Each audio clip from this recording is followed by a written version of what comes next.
এই দেশের ডিজিএফআই কোথায়? নাম ধরে বলছি, এনএসআই কোথায়? এসপি কোথায়? যারা কাশিমপুর কারাগারের সামনে গিয়ে জঙ্গি খুঁজে, পলাতক জঙ্গি খুঁজে এবং ইসলামপন্থীদের উপর যা নজরদারি করে, ঢাকা বিশ্ববিদ্যালয়ে রাষ্ট্রবিরোধী, স্বাধীনতা বিরোধী, আমাদের ভূখণ্ড বিরোধী বামপন্থীরা তারা স্লোগান দেয়, আপনারা তাদেরকে গ্রেফতার করতে পারলেন না। সাবধান করে দিচ্ছি, চট্টগ্রামের মাটিতে যদি কোনো বামপন্থী বাংলাদেশ বিরোধী পার্বত্য চট্টগ্রামে ইস্যু নিয়ে তারা মাঠে নামে, তাদেরকে প্রতিহত করা হবে। যারা আজকে বলে সেনা প্রত্যাহার চাই, কাল তারা বলবে বাঙালিদের উচ্ছেদ চাই, তারপর তারা বলবে এবার সত্য শাসন চাই, তারপর বলবে স্বাধীনতা চাই, তারপর বলবে স্বাধীনতার পক্ষে আমরা সশস্ত্র সংগ্রাম করতে চাই, তারপর বলবে বাংলাদেশের বিরুদ্ধে আন্তর্জাতিক অবরোধ চাই আমরা, তারপর বলবে জাতিসংঘের শান্তি সমাবেশ করাতে চাই। এইভাবে একটা চক্রান্ত হচ্ছে, জিও পলিটিক্যাল চক্রান্ত। আলহামদুলিল্লাহ ওয়া সালামুন আলা ইবাদিহিল্লাযিনা ইসতাফা, আম্মা বাদ। সংগ্রামী উপস্থিতি, আপনারা পতিতযশা বক্তাদের মুখে, আইনজীবীদের মুখে, সমাজ সেবকদের মুখে, রাজনৈতিক নেতৃবৃন্দের মুখে পার্বত্য চট্টগ্রামের সমকালীন সংকট সম্পর্কে গুরুত্বপূর্ণ কথা আপনারা শুনেছেন। আমি তাদের বক্তব্যের সাথে একত্র পোষণ করে বর্তমান সরকারের প্রতি কয়েকটি দাবি উত্থাপন করতে চাই।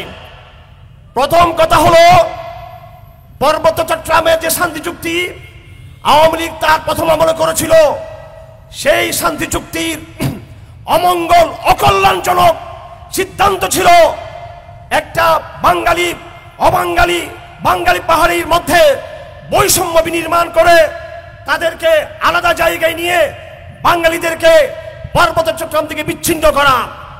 কিছুদিন আগে আমরা বাংলাদেশ সরকারের সেনাবাহিনীর সাথে কোন এক পর্যায়ে বসেছিলাম, আমরা তাদেরকে বলতে চাচ্ছিলাম জিয়াউর রহমানের নীতিতে বাংলাদেশকে ফিরে যেতে হবে পার্বত্য চট্টগ্রামের সমাধানের জন্য।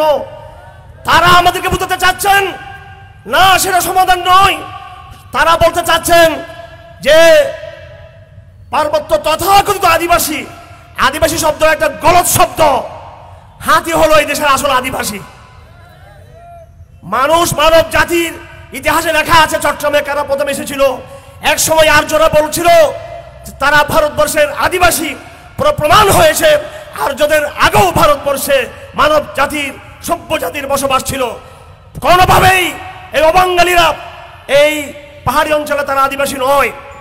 আমাদেরকে সরকার বুঝাতে চায়, দুঃখজনকভাবে গোয়েন্দা সংস্থাগুলো বুঝাতে চায়, এমনকি সেনাবাহিনীও বুঝাতে চায় যে পার্বত্য চট্টগ্রামের সমস্যার সমাধান হলো তাদেরকে জাতি মূলধারায় ফিরে নিয়ে আসা, তাদেরকে পুলিশে চাকরি দিবে, তাদেরকে সরকারি ইয়েতে চাকরি দিবে, মূলধারায় ফিরে আনতে হবে।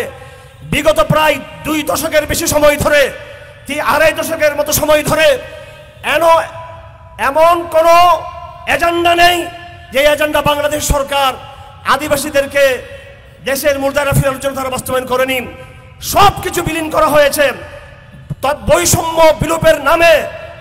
এখানে বাংলাদেশে সে পাহাড়িদেরকে তাদেরকে পুনর্বাসনের সর্বাত্মক প্রয়াস নেওয়া হয়েছে। তার ফলাফল কি হলো?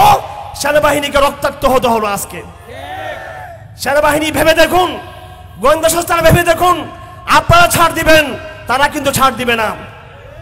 আজকে আমরা তৎক্ষণাৎ আয়োজন করেছি এই প্রোগ্রাম। আমরা পূর্ব প্রস্তুতি বড় একটা নিতে নিইনি। আর যেহেতু দুর্গাপূজা চলতেছে সেজন্য আমরা চাইনি কোনো বড় সমাবেশ করে আমরা আবার কোনো রকমের যাতে কেউ বিশৃঙ্খলা করার চক্রান্ত সুযোগ না পাই, সেজন্য আমরা আজকে সমাবেশকে সংক্ষিপ্ত আকারে করেছি। আমরা আজকে সমাবেশ করার পিছনে আরেকটি অন্যতম কারণ ছিল, আমরা দেখতে পেলাম বাংলাদেশের মাথা ঢাকা বিশ্ববিদ্যালয়ে বামপন্থী ছাত্র ইউনিয়ন সহ বিভিন্ন সংগঠন, একসময় তাদের ক্যাবলা ছিল মস্কো, এখন তাদের ক্যাবলা দিল্লি। দিল্লির এজেন্ডা নিয়ে তারা প্রথম দাবি তাদের দর্শন বিরোধী দাবি ছিল না, তাদের দাবি বৈষম্য বিরোধী দাবি ছিল না। তাদের ব্যানারের প্রথম লেখা ছিল পাহাড় থেকে সেনাবাহিনীকে প্রত্যাহার করতে হবে। এই দেশের ডিজিএফআই কোথায়? নাম ধরে বলছি, এনএসআই কোথায়? এসপি কোথায়? যারা কাশিমপুর কারাগারের সামনে গিয়ে জঙ্গি খুঁজে, পলাতক জঙ্গি খুঁজে এবং ইসলামপন্থীদের উপর যা নজরদারি করে, ঢাকা বিশ্ববিদ্যালয়ে রাষ্ট্রবিরোধী, স্বাধীনতা বিরোধী, আমাদের ভূখণ্ড বিরোধী বামপন্থীরা তারা স্লোগান দেয়, আপনারা তাদেরকে গ্রেফতার করতে পারলেন না। সাবধান করে দিচ্ছি, চট্টগ্রামের মাটিতে যদি কোনো বামপন্থী বাংলাদেশ বিরোধী পার্বত্য চট্টগ্রামে ইস্যু নিয়ে তারা মাঠে নামে, তাদেরকে প্রতিহত করা হবে, প্রতিহত করা হবে তাদেরকে। আমরা ইনসাফের কথা বলি, আমরা সবাই সকল বক্তার আমরা একমত হয়েছি, পাহাড়ি বাঙালি কোনো বৈষম্য থাকবে না, অবশ্যই বৈষম্য থাকবে না। আমরা বৈষম্যের সকল রকম বৈষম্যের বিরোধী। আমরা যারা আজকে বলে সেনা প্রত্যাহার চাই, কাল তারা বলবে বাঙালিদের উচ্ছেদ চাই, তারপর তারা বলবে এবার সত্য শাসন চাই, তারপর বলবে স্বাধীনতা চাই, তারপর বলবে স্বাধীনতার পক্ষে আমরা সশস্ত্র সংগ্রাম করতে চাই, তারপর বলবে বাংলাদেশের বিরুদ্ধে আন্তর্জাতিক অবরোধ চাই আমরা, তারপর বলবে জাতিসংঘের শান্তি সৈন্য সমাবেশ করাতে চাই। এইভাবে একটা চক্রান্ত হচ্ছে, জিও পলিটিক্যাল চক্রান্ত। ভারত চাই পার্বত্য চট্টগ্রাম থেকে বাংলাদেশ থেকে বিচ্ছিন্ন করার জন্য, পশ্চিমারা চাই খ্রিস্টান রাজ্য কায়েম করার জন্য। সুতরাং আমাদের দাবি হলো, প্রথম কথা আমাদের পাহাড়িদের উদ্দেশ্যে বলতে চাই, এই পাহাড় আমরা জোরপূর্বক দখল করি নাই। তোমাদের রাজা 47 সালে পাকিস্তানের পক্ষে স্বেচ্ছায় তারা যোগদান করেছিল। তারা বুঝতে পেরেছে হিন্দুত্ববাদী ভারতের কাছে তাদের মর্যাদা রক্ষিত হবে না। তারা মুসলমানদের কাছে পাকিস্তানের পক্ষে তারা যুক্ত হয়েছিল। সেই ধারাবাহিকতায় তারা বর্তমানে বাংলাদেশের তার অংশ। তাদের উদ্দেশ্যে বলবো, আগেও বৈষম্য ছিল না, এখনো বৈষম্য থাকবে না।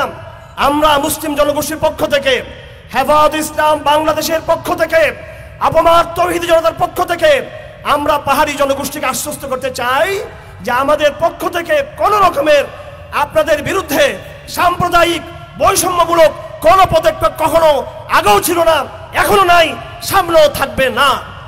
কিন্তু সেনাবাহিনী প্রত্যাহারের নামে যদি আপনাদের কেউ বিদেশি শক্তি দ্বারা পরিচিত হয়ে বাংলাদেশ বিরোধী ষড়যন্ত্র করেন, তাহলে আমরা আপনাদের সে অংশকে আমরা প্রতিহত করবো ইনশাআল্লাহ আজিজ। আমাদের সকলকে সাবধান হতে হবে।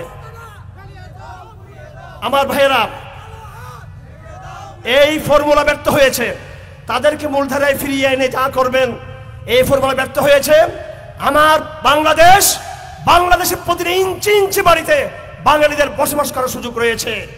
এখন অবশ্যই এই অঞ্চলে বাংলাদেশের নিরাপত্তার স্বার্থে বাঙালিদেরকে সেখানে অবশ্যই রিপ্লেস করতে হবে সেখানে। এবং আপনারা ইতিমধ্যে শুনেছেন আরকান আর্মি বাংলাদেশ বিরুদ্ধে ষড়যন্ত্রে লিপ্ত। তাদের টার্গেট, আজ তারা পার্বত্য চট্টগ্রামের কথা বলছে, আগামীতে তারা পুরো চট্টগ্রাম নিয়ে তারা টান মারার চেষ্টা করবে। সুতরাং গোয়েন্দা সংস্থার উদ্দেশ্যে বলতে চাই, আমরা বাংলাদেশ সুরক্ষার আমাদের দায়িত্ব নিয়ে আমরা আজকে এখানে এসেছি। আমরা বাংলাদেশ সম্পূরক শক্তি সাবধান করে দিতে চাই বামপন্থীদেরকে। তোমাদের এক সময় সমাজতন্ত্রের স্বপ্ন দেখেছিলা, মস্কোকে ক্যাবলা বানিয়েছ, দিল্লিকে ক্যাবলা বানিয়ে বাংলাদেশকে দ্বিখণ্ডিত করার, ইসলামকে বাংলাদেশ থেকে বিনির্মূল করার তোমাদের সকল চক্রান্তের দাঁত ভাঙা জবাব দিতে আমরা সর্বক্ষণ প্রস্তুত আছি। আমরা আগামীতে পার্বত্য চট্টগ্রামের এই চক্রান্ত, ধারাবাহিক যে চক্রান্ত চলছে, সেই ধারাবাহিক চক্রান্তের বিরুদ্ধে বিভিন্ন সময়ে ঢাকায়, চট্টগ্রামে আমাদের বিভিন্ন আরো বৃহত্তর কর্মসূচি আমরা ঘোষণা করব। আপনারা এই কর্মসূচিগুলোতে স্বতঃস্ফূর্ত আপনারা অংশগ্রহণ করবেন, এই আহ্বান রেখে আমার বক্তব্য আমি এখানে শেষ করছি। সকলকে ধন্যবাদ। সম্মানিত অতিথিবৃন্দ যারা এখানে এসেছেন, আমাদের সম্মানিত পিপি আইনজীবী সমিতির চেয়ারম্যান প্রেসিডেন্ট জনাব সত্তার সাহেবকে ধন্যবাদ। আমাদের সবজুল ফাউন্ডেশনের সম্মানিত চেয়ারম্যান জনাব নাসির ভাইকে, আমাদের অ্যাডভোকেট শহীদ মুস্তাফা নুরী সহ হেফাজত ইসলামের সম্মানিত দায়িত্বশীল বৃন্দ যারা রয়েছেন মহানগরের এবং উত্তর দক্ষিণের, সকলকে ধন্যবাদ। বিপ্লবী ছাত্র ভাইয়েরা, আমাদের লড়াই শেষ হয় নাই, আমাদের শত্রু অনেক বড়, আমাদেরকে ধারাবাহিক এই আগ্রাসী শক্তির বিরুদ্ধে লড়াই চালিয়ে যেতে হবে। সেই লড়াইয়ের আহ্বান জানিয়ে, ধারাবাহিক সংগ্রামকে অব্যাহত রাখার আহ্বান জানিয়ে আমার বক্তব্য আমি এখানে শেষ করছি। যেহেতু এখন দুর্গাপূজার মৌসুম চলছে এবং যেহেতু আমাদের সময় হয়ে গেছে, সেজন্য আমরা আমাদের পূর্ব নির্ধারিত মিছিলের প্রোগ্রাম এখন আমরা করছি না। আগামীতে যে কোনো সংগ্রামে আমরা ডাক দিব। আপনারা সকলে রাজপথে নামার জন্য তৈরি আছেন তো? আপনারা সবাই ধন্যবাদ সকলকে। আসসালামু আলাইকুম।